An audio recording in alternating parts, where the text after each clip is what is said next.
Hey everybody, I know we finished up season 1 already, but during the episode with Charli and when we finished, we had an awesome conversation about careers, becoming a creative director, and the industry at large. I thought it would make a really lovely extra episode in the season. So enjoy! That was a lot of fun. Thank you. That was cool. Thank you very Yeah, much. it's a good show. It's like light. Yeah, In amongst a lot of, I don't know, I don't listen to a lot of design podcasts because I'm like, I don't want to learn something right now. You know? yeah. It's Yeah. and so I wanted to ask you during when you were talking about the YouTube stuff, but I thought it was probably a little bit unfair about whether people should be creating more and more YouTube channels because it's really tough because obviously like when you started you weren't an expert, but you've become an expert now because you're doing the stuff. And it's tricky for me because I basically get paid to advise people on design and how to do stuff, but then like I often don't know what I'm talking about. Well, this is the thing is that we can only, where I think people go wrong is thinking that, okay, if I'm going to start making YouTube videos about design, I have to like teach everybody all of the basics and like, I don't know, just come at it from a teaching perspective. Whereas my approach and what I think everyone should do is just share what they know and like share what you're learning or like how you do a project. I don't know, just the other day, I had someone comment on one of my videos where I was doing a wireframe and they were like, are you going to, because I was doing it for my personal site. So I was basically just being like, oh, I think I want to have this page and this page. And it's all Just very messing fluid, about. you know. Yeah. And they were like, oh, I'm assuming if this was the real project, you would use like this model or like this reference. And I was like, I don't know what those are. So no, I wouldn't. But I probably would use more user research if that's what you're referring to. Yeah. But like, I think where people go wrong is when they pretend to know things or I don't know. But this is why I think more people should share what their own process and what they do because there is so many different ways to solve a design problem. Yeah. And I think, you know, looking at people's portfolios whenever we open up for hiring, I'm sure you've seen this too, like everyone has the exact same process and it's all the exact same thing. And it's just like, why have we even talking about this anymore? This isn't interesting. So if you can share the things that are unique to you or just like your way of doing something and own that and like I know like I never name my layers in Figma or group Oh my anything God. ever. And I'm like, I don't give a shit. It doesn't matter. Like Yeah. at the end of the day, like I know technically I'm supposed to because that's what everyone says, but never going to. It's just not my style.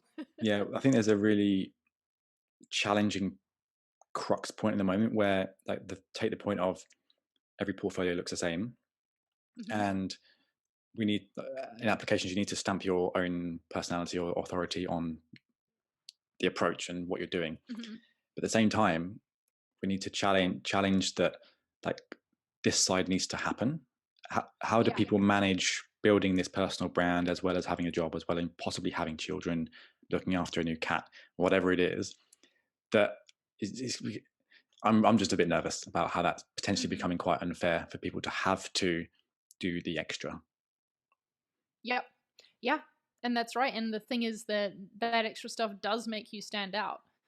And the market is so saturated with designers at the moment.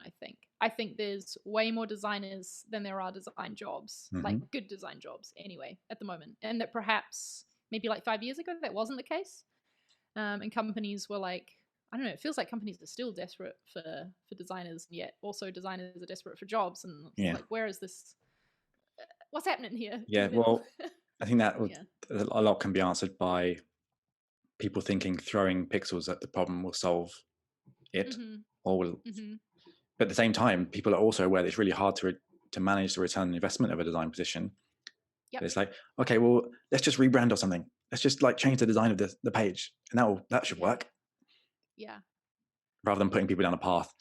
So there's a big opportunity. I think a couple of people are working on it to effectively benchmark what a designer is in an industry and say you are a level 1 if you do this, you're a level 2 if you do this. Yes. Which is a challenge, to be honest, because everyone does it differently as well, as you said. Yeah, and it means different things in different companies, you know, across the board.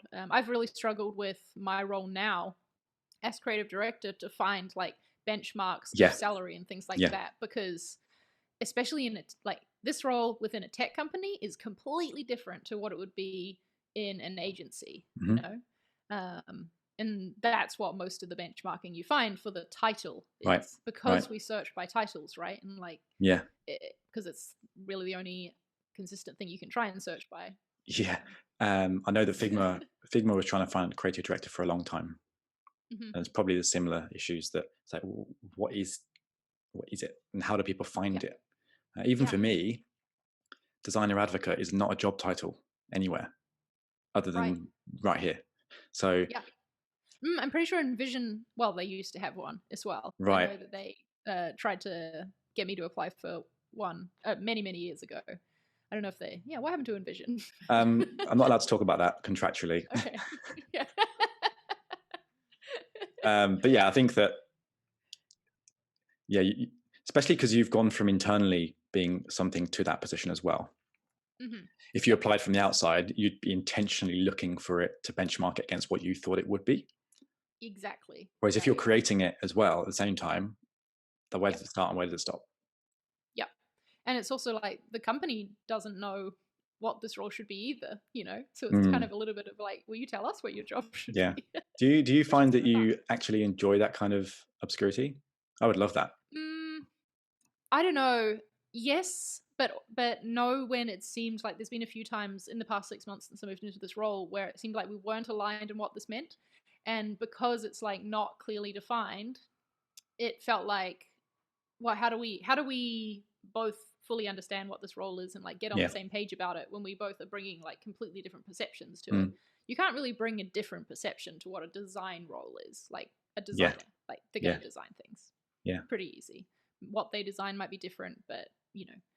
So that's been a bit of the struggle of it, but it's also kind of fun because it means I'm getting to shape it into the job that I want to have. So And that's cool too. and then ultimately you could take that to the industry and be like, this is what I think a creative director is, Yep. Yeah. Totally. in the form of a And that's book. why I think it in the form of a book. Well, maybe one day it could be a Yeah. book. Yeah. Let's wait till I know more about it first. Yeah, Because I think that's the absolutely. thing people like we're just saying about Yeah, sort exactly. of jumping into teaching other people when you don't even know about it yourself. Yeah, it's a challenge. Yeah. All right, that was really fun.